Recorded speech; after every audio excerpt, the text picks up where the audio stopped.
राष्ट्रीय लोकतांत्रिक पार्टी के संयोजक हनुमान बेनीवाल इन दिनों पश्चिमी राजस्थान के लगातार दौरे पर है। एक एक गांव और ढाणी जाकर 27 तारीख को होने वाली जोधपुर की युवा हुक्का रैली के लिए जनसंपर्क में जुटे हैं। हनुमान बेनीवाल पिछले 3-4 दिन से लगातार जोधपुर, पाली, नागौर, बाड़मेर, जैसलमेर इन जिलों के तमाम विधानसभाओं में एक के बाद एक दौरा कर रहे हैं और दिन में कम से कम 15 से 20 सभाएं कर रहे हैं और लोगों को बता रहे हैं कि किस तरीके से मोदी सरकार ने उनके युवाओं के लिए जिस तरीके की अग्निपथ योजना लेकर आए हैं वो पूरी तरीके से युवाओं के साथ में विश्वासघात है और उनके भविष्य के साथ खिलवाड़ है। और इसी को लेकर हनुमान बेनीवाल अभी कुछ ही घंटों में बाड़मेर आने वाले हैं। बाड़मेर के अंदर बाड़मेर चौहटन विधानसभा, बाड़मेर विधानसभा, चौहटन विधानसभा और उसके बाद में सांचौर और उसके बाद में वापस गुड़ामालानी विधानसभा होते हुए पचपदरा विधानसभा, ये 3-4-5 विधानसभाओं को कवर करेंगे और यहीं पर जनसंपर्क करके युवाओं को ये आह्वान करेंगे कि 27 तारीख को रैली। लेकिन दरअसल जिस तरीके की हनुमान बेनीवाल अग्निपथ योजना को लेकर अग्रेशन दिखा रहे हैं उसके पीछे की कहानी बड़ी दिलचस्प है, क्योंकि जिस तरीके से अगले ही साल राजस्थान में चुनाव होना है 2023 और 2023 चुनाव से पहले हनुमान बेनीवाल को अपनी ज़मीन एक बार फिर से तैयार करनी है, क्योंकि पिछले कुछ समय से ऐसा देखा जा रहा है कि हनुमान बेनीवाल का संगठन पूरी तरीके से निष्क्रिय हो गया था। और जिस तरीके की 2018 की चुनौतियों और 2023 की चुनौतियों में बड़ा फ़र्क है। 2018 में हनुमान बेनीवाल के सामने महज अशोक गहलोत और वसुंधरा थी और उन्हें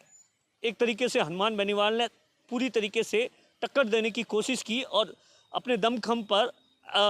50 से ज़्यादा प्रत्याशी उतारे थे और 3 विधायक चुने गए थे। लेकिन 2023 की बात की जाए तो हनुमान बेनीवाल के लिए राह किसी भी तरीके से आसान नहीं है। उसका सबसे बड़ा जो कारण माना जाता है वो है किसी भी तरीके से जिस तरीके से लगातार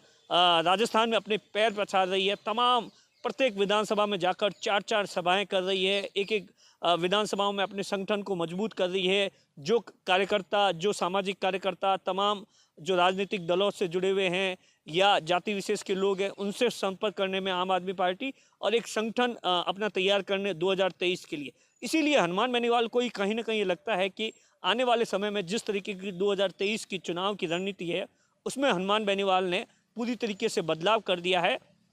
और अग्निपथ योजना के माध्यम से हनुमान बेनीवाल अपनी पूरी की पूरी जो ज़मीन है उसे तैयार करना चाहते हैं किसी भी तरीके से, क्योंकि ऐसा माना जाता है कि राष्ट्रीय लोकतांत्रिक पार्टी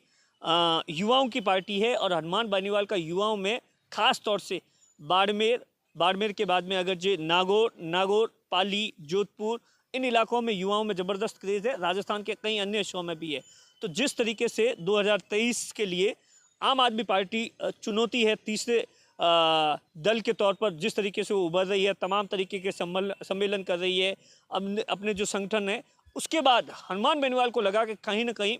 मेरी 2023 में मेरी पार्टी का जो संगठन है वो कमज़ोर हो रहा है और उसी की मौके की तलाश में थे, क्योंकि हनुमान बेनीवाल लंबे समय से ये कोशिश कर रहे थे कि जोधपुर में एक रैली की जाए, लेकिन ऐसा कोई मजबूत